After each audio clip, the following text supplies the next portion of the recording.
Que el Señor le bendiga, mis hermanos. Que el Señor le continúe bendiciendo.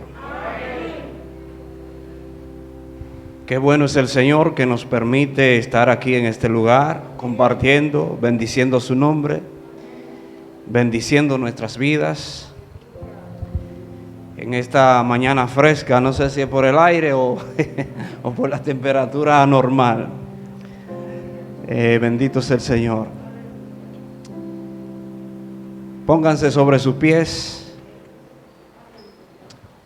Vamos a buscar en el libro de Gálatas, capítulo 4, verso 19.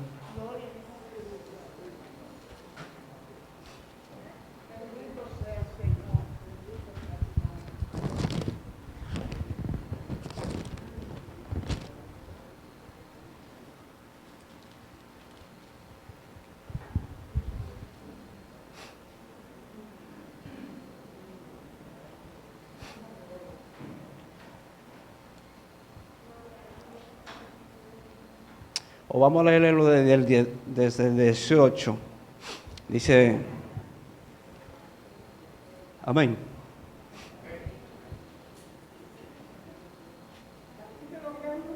Capítulo 4.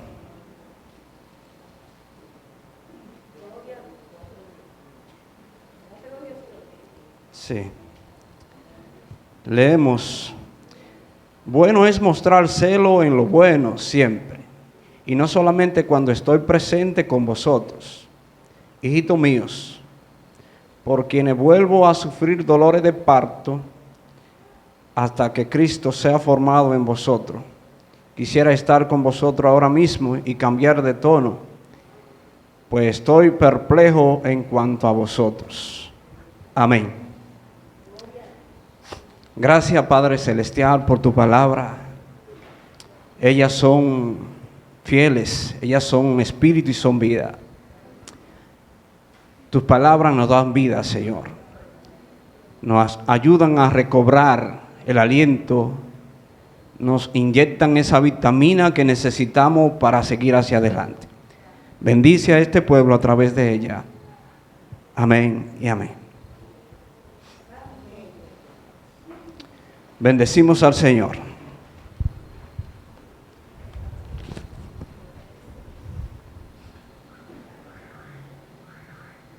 Mis amados hermanos, muchas veces hemos leído en el libro de los Gálatas, pero específicamente en estos versículos nos vamos a señalar dentro de algunos minutos.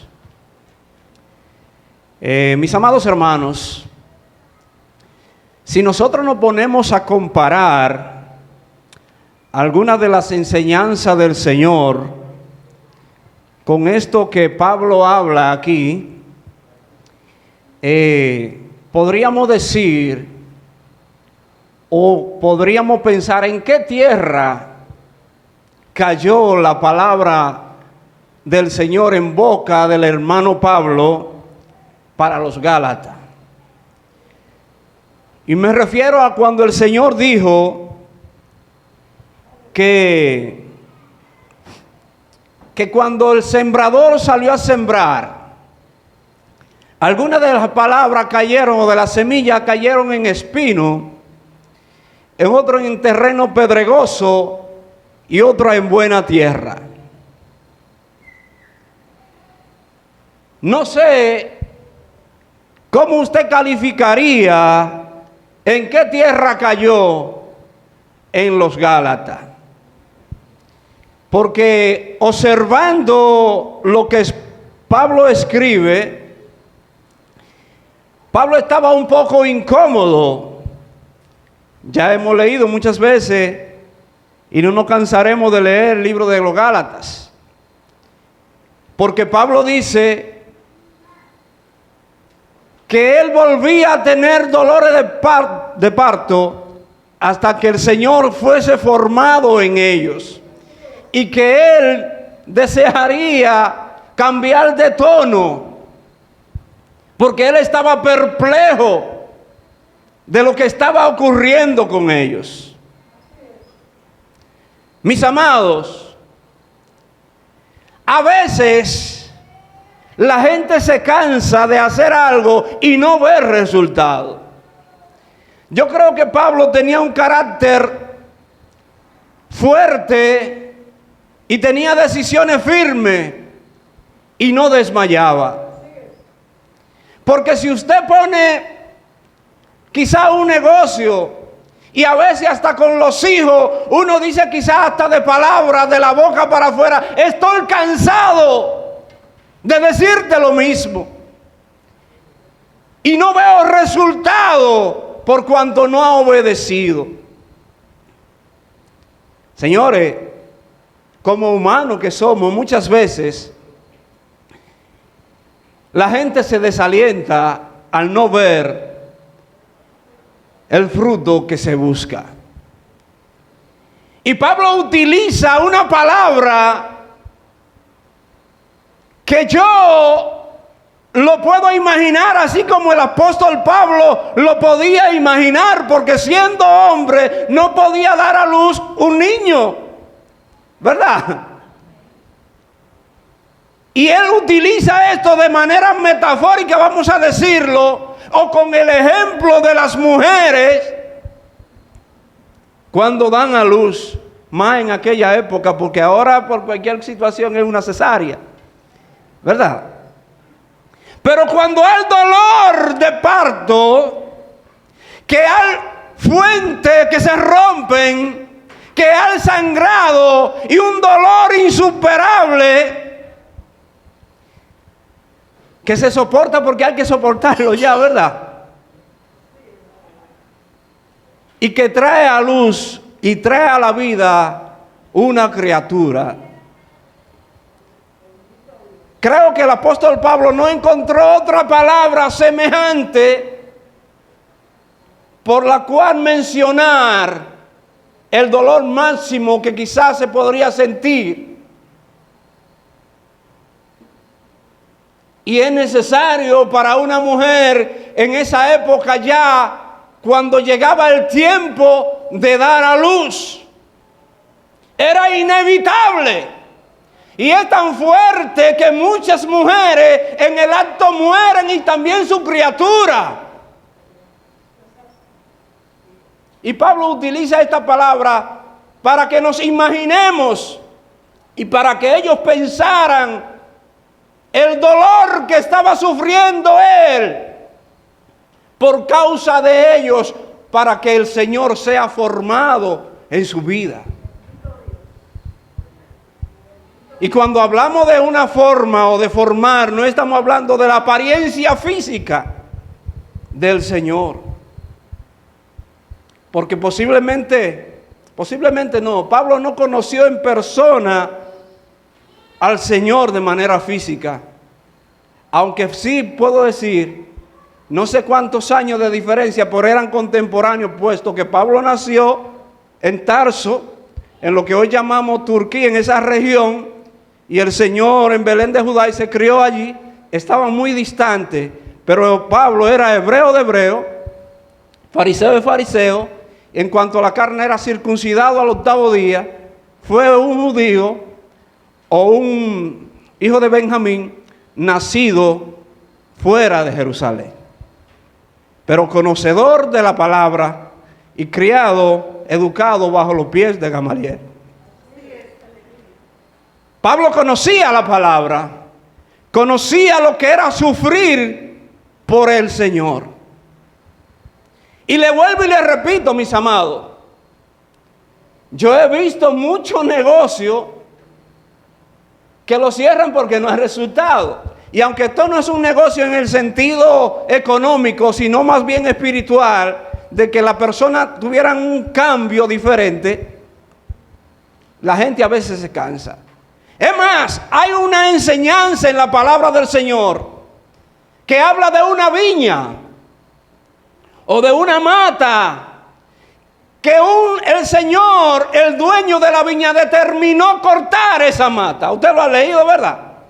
Pero ¿por qué razón quería el Señor cortar con esa siembra?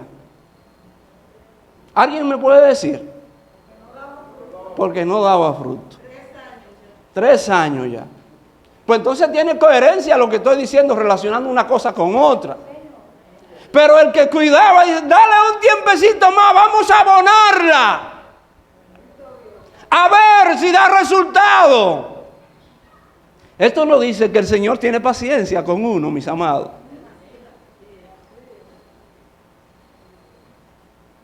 Y nos da un tiempecito más, porque Él es grande en misericordia. Tardo para la ira, pero grande en misericordia. Pero no permita usted que su ira se manifieste como un ciclón que acabe con todo. Porque Él nos da tiempo para arrepentirnos, para volver a Él. Porque eso es retornar a Él, eso es arrepentirse. Retornar al Señor y a su palabra. Bendecimos al Señor. Entonces, si Él tuvo paciencia, pero también significa que su ira se puede manifestar. ¿Qué cosa podemos elegir nosotros? Él nos da los dos caminos, mis amados. Escojamos el bien para que uno viva, dice la palabra. Bendecimos al Señor. Entonces, mis amados, haciendo estas comparaciones, yo veo a Pablo como cuando el Señor dice que Él sembró la buena palabra. Pero ocurre, David, hazme un favor. Yo no le dije el qué, pero ya sabe, ¿verdad? Entonces, ocurre, puedes llevarte la tapa, no hay problema.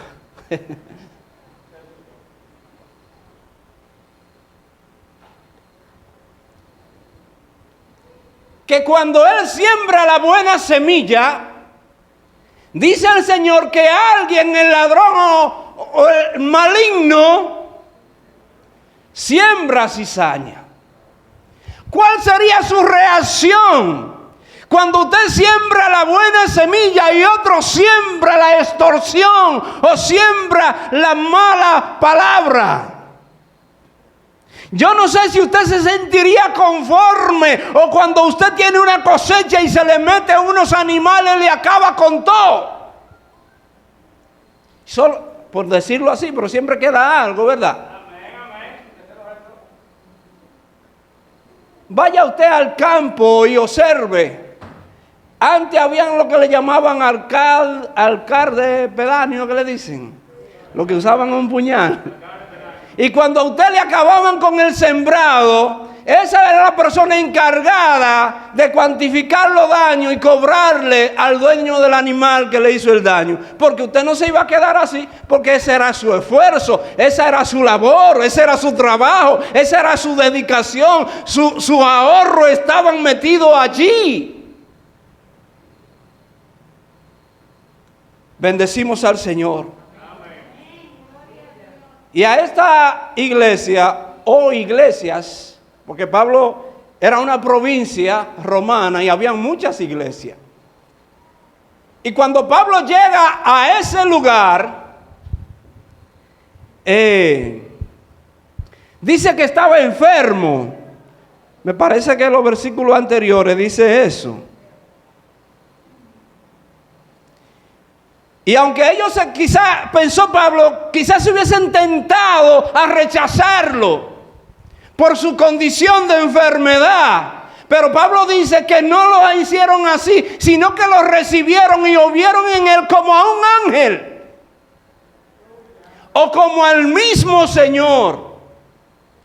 Y fue tal la satisfacción de Pablo entre ellos, esa receptividad y ese acogimiento de ellos para con Pablo, que Pablo se sintió satisfecho hasta tal punto que dijo ellos que ellos estaban dispuestos hasta sacar sus ojos para dárselo a Pablo.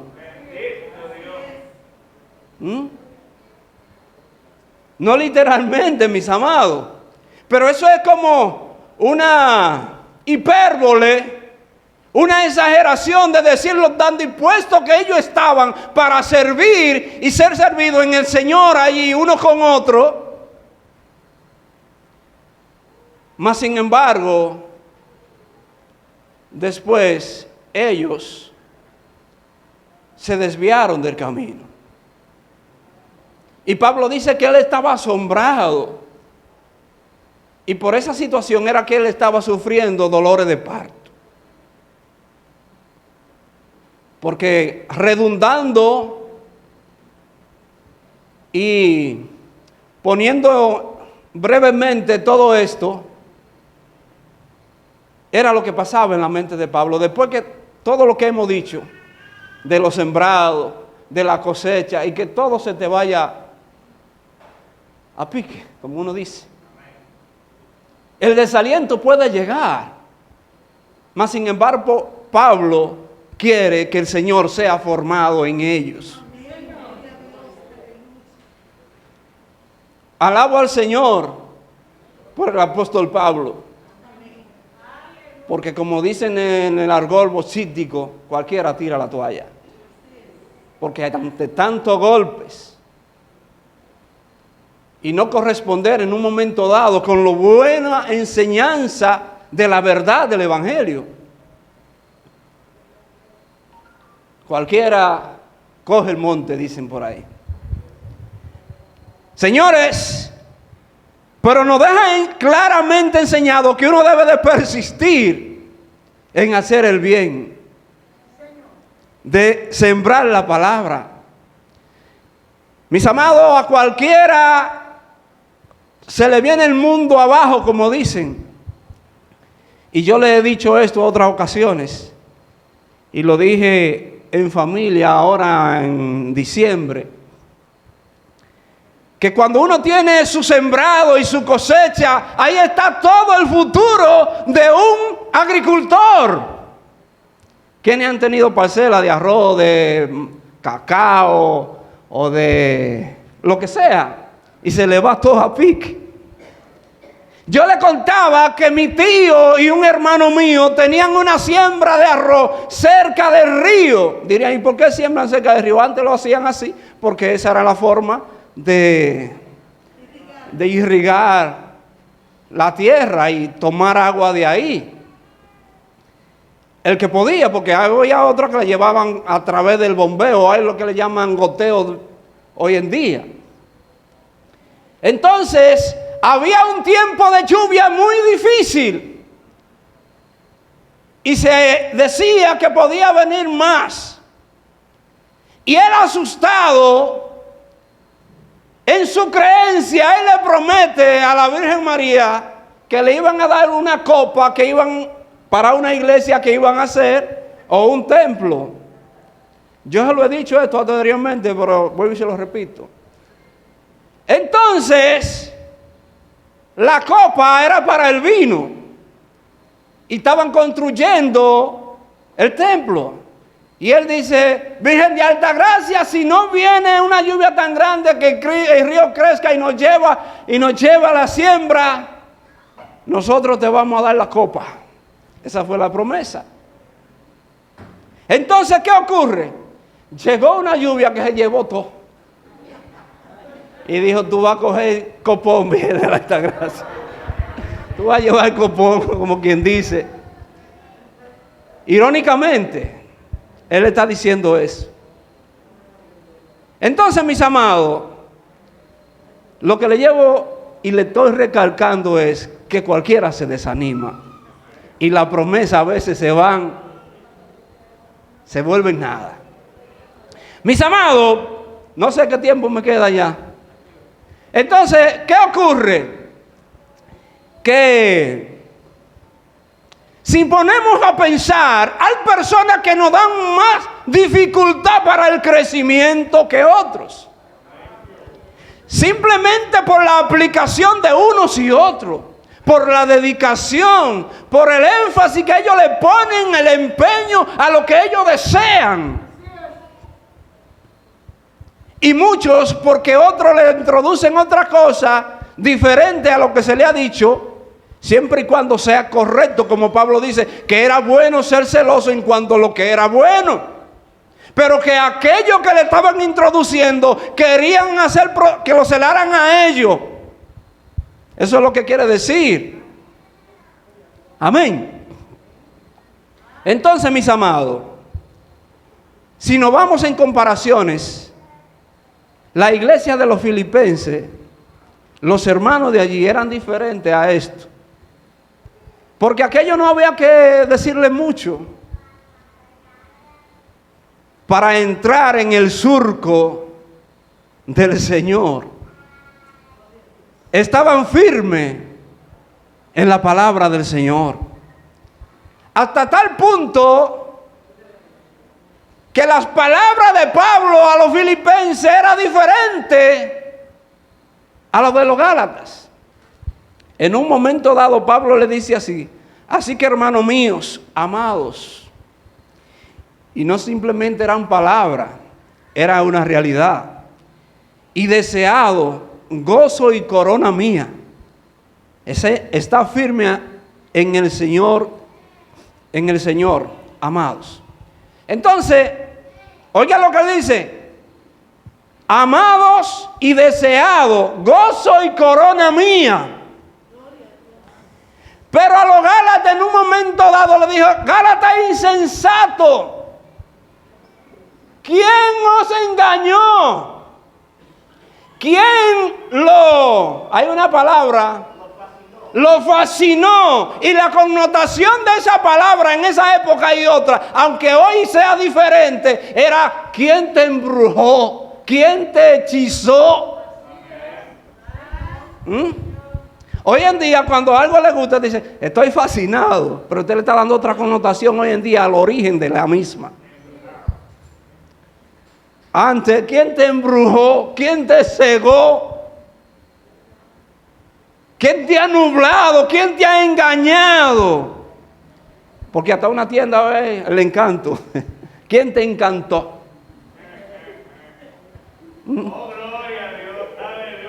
Bendecimos al Señor porque tan rápidamente haya cambiado, comenzando por el Espíritu y haya terminado por la carne.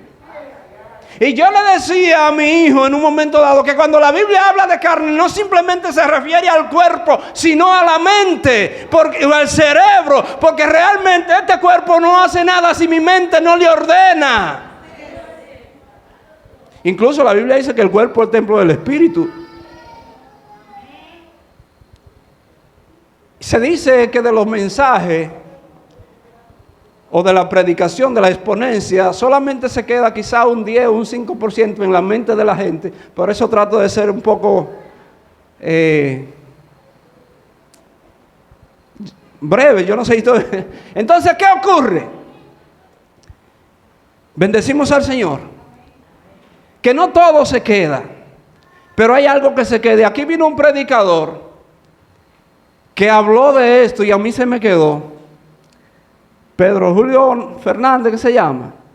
Y él dijo que muchas veces cuando la Biblia habla de la carne, estaba hablando de la psiqui.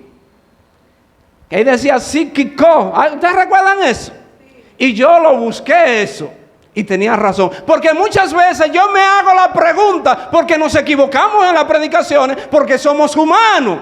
Y lo que estamos haciendo es análisis de lo que está escrito y de lo que tenemos que vivir, de lo que sucede en medio de nosotros. Entonces yo decía: ven acá, mi carne entonces es templo del Espíritu y es enemiga del Señor a la vez. ¿Qué significa esto? Porque Ariel, si yo en un enojo, y eso habrá entendido que cuando uno se enoja uno perdió el control, y yo te doy una trompa, que Dios te libre. No fue mi brazo que fue allá y te dio, fue mi mente que ordenó y te dio. Entonces, cuando habla de la carne, muchas veces es del deseo propio, del esfuerzo propio y no del Espíritu. Y hay cosas aquí que no son por la espada ni por la fuerza, sino por el Espíritu de Dios. Tenemos muchas cosas que aprender mientras estemos vivos. Y el Señor es bueno, mis amados. Pero yo sé que es difícil para darle forma a lo que usted quiere. Y en este caso lo que Pablo quería era que Cristo sea formado con su carácter, con su forma de ser, cómo amar a los demás, cómo perseverar en la palabra. A veces uno está haciendo algo y usted ve, o pintando un cuadro, y usted ve al pintor haciendo un garabato ahí. ¿Por qué es lo que está haciendo? ¿A usted no le ha pasado eso? Y de repente usted ve una nariz y un ojo y la ceja y se está cogiendo forma. Sí, está tomando forma. Entonces, cuando usted va dejándose y alejándose del mundo y acercándose a la palabra, usted está tomando forma. Cuando usted va al gimnasio, y nosotros los panzuitos, que tenemos libra de más, y uno comienza a comer grasa, a quemar, me dice. Y dice, no tengo nada contra los pueblos, yo soy uno de ellos también. Entonces, dice, pero varón está tonificando, está tomando forma, está tonificando. ¿Por qué? Porque se está acercando a la meta que él desea. Así que, mis amados, yo no sé qué por ciento se le quedará de este mensaje, pero sí quiero dejarle dicho que dentro de ese porcentaje que se le quede sea que el Señor sea formado en nosotros. Que el Señor le guarde y el Señor le bendiga. La persona que continúa.